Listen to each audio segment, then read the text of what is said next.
ସ୍ୱୟଂର ଦିହ ଭଲ ନଥିଲା, ଘରେ ବସିଥିଲା, ନା ସ୍କୁଲ ଯାଉଥିଲା ନା କୁଆଡ଼େ ଯାଉଥିଲା। ତେଣୁ ବସିକି ବୋରିଂ ହେଇଗଲା। ତା ବାବା ଆସିଥିଲେ, କହିଲା ବାବା ମୁଁ ବୁଲିବାକୁ ଯିବି ବୋଲି। ତା ବାବା କହିଲେ ତୋ ଦିହ ଭଲ ନାହିଁ ବା, କୁଆଡ଼େ ଯିବୁ ବୁଲିବାକୁ? ନା ନା ମୁଁ ବୁଲିବାକୁ ଯିବି।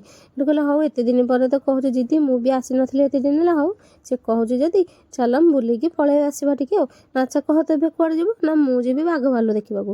କହିଲା ହଉ ଚାଲ ବାହାର। ଏବେ ଆମେ ଆସିକି ପହଞ୍ଚିଗଲୁ ନନ୍ଦନକାନନରେ।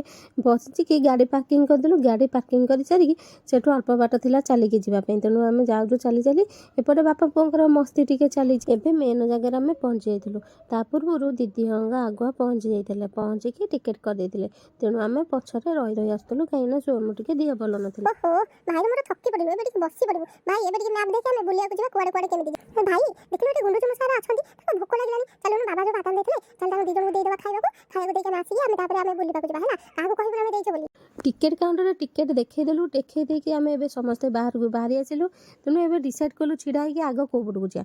ସମସ୍ତେ ଡିସାଇଡ଼୍ କଲେ ଆଗ ଆମେ ଟୟ ଟ୍ରେନ୍ରେ ବସିବୁ। କହିଲେ ଓହୋ ମୋ ଦେହଟା ପୁରା ଭଲ ନାହିଁ, ମୁଁ ଚାଲି ଚାଲି ପୁରା ଥକି ପଡ଼ିଲିଣି। ବାବାଙ୍କୁ ସେଥିପାଇଁ କହିଲି ମୋତେ ଟିକେ କାଖେଇ ଦିଅ। କ'ଣ କରିବି, ବାବା ମୋତେ କାଖେଇ ନେଇଗଲେଣି, ହାଲିଆ ହେଇଯାଉଛନ୍ତି। ଇଲୋ ବୋଉଲୋ ଏଠି ପୁରା ଷ୍ଟାଇଲିଶ୍, ମୁଁ ଦେଖିକି ପୁରା ଡରିଗଲି। ମୁଁ ବାବାଙ୍କୁ ପୁରା ଜୋରରେ ଜାବୁଡ଼ିକି ଧରିଦେଲି। ମୁଁ କହିଲି ମୋତେ ଲୁଚେଇ ଦିଅ ବୋଲି। ଟୟ ଟ୍ରେନ୍ରେ ତ ବସିପାରିଲୁନି, ପିଲାମାନଙ୍କର ଇଚ୍ଛା ତ ପୂରଣ ହେଲାନି। କାହିଁକିନା ଆମେ ସେଠିକି ଗଲା ସବୁ 12 ଦିନ ହେଲା ଟୟ ଟ୍ରେନ୍ ବନ୍ଦ ହେଇକି ପଡ଼ିଥିଲା। ତାପରେ ଜଳରେ ବୁଲି ବୁଲି ଦେଖିଲା ଆସକୁ ଜଳହସ୍ତି ମିଳିଲାନି। ଆଗକୁ ଟିକେ ଚାଲିକିଲା ଆସକୁ ଜଳହସ୍ତି ମିଳିଲେ, ମା ଆଉ ଛୁଆ 2 ଜଣ ଯାକ ଜଳରେ ବୁଡ଼ିକି ଖେଳୁଥିଲେ। ତାପରେ ଦେଖାଗଲା ଆମର ରୋପୱେରେ ବସିବା ପାଇଁ ସମସ୍ତେ ଜିଦି କଲେ। ତେଣୁ ଆମେ ଆଗ ଆସିଥିଲୁ ରୋପୱେରେ, କିନ୍ତୁ ଆମ ଫ୍ୟାମିଲିକି କ'ଣ ବସାଇବେ? ଆମ ଦିଦି ଆମ ଫ୍ୟାମିଲିକୁ ପୁରା ବିଚ୍ଛେଦ କରିଦେଲେ। ଆଗ ଗଲେ ପିଲାମାନେ, ପଛରେ ରହିଗଲୁ ଆମେ 3 ଜଣ। ତେଣୁ ହଉ ଚାଲ, ସେମାନେ ଆଗ ଆଗେ ଗଲେ, ଆମେ ବି କେଉଁ ଛାଡ଼ିବା ଜନ୍ତୁ, ଆମେ ବି ଚାଲିଲୁ ପଛେ ପଛେ। ତେଣୁ ସେମାନେ ଆଗ ଆଗେ ଗଲେ, ଆମେ ବସି ପଡ଼ିଲୁ ପଛେ ପଛେ ଯିବା ପାଇଁ। ଚାଲ କମ୍ପିଟିସନ୍ ଲାଗେ, କିଏ ଆଗ ଯିବ, ନା ତମେ ଆଗ ଯିବ ନା ଆମେ ଆଗେ ଯିବୁ। ତେଣୁ ସେମାନେ ଚାଲୁଛନ୍ତି ଆଗରେ, ଆମେ ଚାଲୁଛୁ ପଛରେ। ତେଣୁ କମ୍ପିଟିସନ୍ ଲାଗିଛି। ଇସ୍ ବାବା ଦେଖ କେତେ ସୁନ୍ଦର ଦେଖାଯାଉଛି, ଏପଟେ ପାଣି ସେପଟେ ପାଣି, ବଢ଼ିଆ ଲାଗୁଛି ସେ ଜାଗା ଗୁଡ଼ା ଦେଖିବା ପାଇଁ। ଦେଖି ବାବା ତମେ ଡରୁଛ?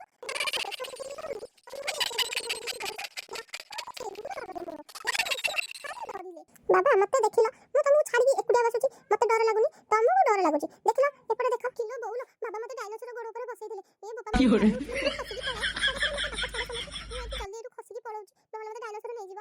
ମୁଁ ସାପ ଦେଖିବାକୁ ଆସିଥିଲି, ମୋତେ ସମସ୍ତେ ମିଛ କହିଲେ, କହିଲେ ନା ସାପ ଅଛି ବୋଲି। ଦେଖିଲ କୋଉଠି ସାପ? ଏଠି ସବୁ ଗୋଟେ ଯା, ମୁଁ ଏଇ ସାପ ଦେଖିବିନି, ମୁଁ ଯାଉଛି ମୋର ବାଘ ଭାଲୁ ଦେଖିବି। ଏଇଥିରେ କିଛି ବି ସାପ ନାହିଁ, ମୋତେ କହିଲେ ନା ସାପ ଅଛି। ମାମା କହିଲା ଭଲରେ ଦେଖେ କୋଉଠି। ମୁଁ ଦେଖିଲା ସବୁ ଇଲୋ ବୋଉଲୋ ଇଏ ତ ପୁରା ଲୁଚିକି ବାଳ ଭିତରେ ଲୁଚିକି ଅଛି। ମୁଁ କେହି ସାପ ଦେଖିକି ଛାନିଆ ହେଇଗଲି। ସେଥିପାଇଁ ମୁଁ ଦୌଡ଼ିକି ପଳେଇ ଆସିଲି କୁମ୍ଭୀର ପାଖକୁ।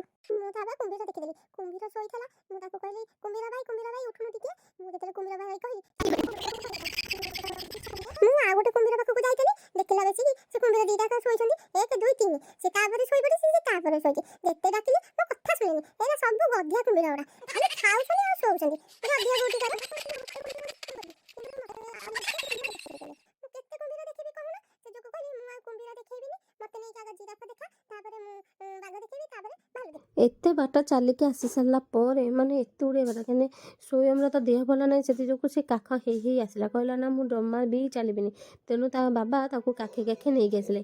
ଅକ୍ଲାନ୍ତ ପରିଶ୍ରମ ପରେ ବହୁତ କଷ୍ଟରେ ଏବେ ଆସିକି ଆମେ ଜିରାଫ ପାଖରେ ପହଞ୍ଚିଗଲୁ। ମାମା ଦେଖିଲୁ ସେ ସେପଟକୁ ମୁହଁ କରିକି ଖାଉଛି। ତାକୁ କହିଲି ଜିରାଫ ଶୁଣୁ ଟିକେ, ଏପଟକୁ ମୁହଁ କରିକି କିଏ ଦେଖିବ କହିଲୁ? ବୁଧୁ ଜିରାଫଟା। ବାବା ଆଗର କ'ଣ ଏଠି ଦେଖୁଛ ଟିକେ ବସିଛି, ମୋତେ ନ ଦେଖିକି କ'ଣ ଓହ୍ଲେଇ ସାରିଲଣି? ଦେଖୁଛ ପା ମାଙ୍କଡ଼, ମୋତେ କାମୁଡ଼ି ଦେବନି? ସରି ଯା, ଇଆଡ଼ିକି ଆସ ମୋତେ କାମୁଡ଼ି ଦେବ ବାବା। ଆଉ ବାବା ଏଇଟା କ'ଣ ଦେଖିଛ? ସେଇଟା ହେଉଛି ଓଷ୍ଟ୍ରିଚ୍। ମୁଁ ଜାଣିଛି ତମେ ଜାଣିନ। ଦେଖୁନ ସେ କେମିତି କେତେ ହଲି ହଲି କେତେ ଷ୍ଟାଇଲରେ ଯାଉଛି ଚାଲିକି। ବଡ଼ କୁକୁଡ଼ା ଲୋକ ବସିକିରି ବାବା କେମିତି ଚାଲୁଛି କହିଲ? କହିବି ତମକୁ କେମିତି ଚାଲୁଛି? ଦେଖୁନ ଘୋଡ଼ା ଭଳିଆ କେମିତି ଚାଲି ଚାଲିକି ଆସୁଛି। ଗୋଟେ ବାଘ ଘୋଡ଼ା ଭଳିଆ ଚାଲି ଚାଲି ଆସୁଛି। ଆଗ ମୁଁ କଳା ବାଘ ଦେଖିଥିଲି, ତାପରେ ମୁଁ ଧଳା ବାଘ ଦେଖିଥିଲି। ଚାରିଆଡ଼େ ବୁଲି ବୁଲି ସବୁ ଦେଖି ଦେଖି ମୁଁ ପୁରା ହାଲିଆ ହେଇଗଲି। ଚାଲି ଚାଲି ମୁଁ ପୁରା ଥକି ପଡ଼ିଲିଣି। ବାବାକୁ କହିଲି ବାବା ମୋତେ ଟିକେ କାଖ କରିଦିଅ, ମୋତେ ଟିକେ କ'ଣ କାଖ କରିବେ? ସେ ମୋତେ କନ୍ଧ କରିଦେଲେ। ମୋତେ ପୁରା ଡର ଲାଗୁଛି। ମୁଁ କହିଲି ବାବା ମୁଁ ପଡ଼ିଯିବି, ମୋତେ ଛାଡ଼ିଦିଅ। କିନ୍ତୁ ବାବା ମୋତେ ଟୋଟାଲି ବି ଛାଡ଼ୁନାହାନ୍ତି। ବାବା ଗୋଟେ ଦୁଷ୍ଟ ବାବାଟେ, ଯାହା କହିଲେ କେବେ କଥା ମାନୁନାହାନ୍ତି। ମୁଁ କହିଲି ମୋତେ ସିଂହ ଦେଖିବାକୁ, ମୋତେ ମିଛ କଥା କହି କହିଲେ ସିଂହ ଅଛି। ଏଠି କିଛି ସିଂହ ନାହିଁ, ମୋତେ ମିଛ କଥା କହୁଛ, ଛାଡ଼ ମୁଁ ଦେଖିବିନି। ତାପରେ ବାବା ମୋତେ କାଖ କରିକି ଦେଖିଲେ, ଏଇଠି ଦେଖି ଶୋଇଛି।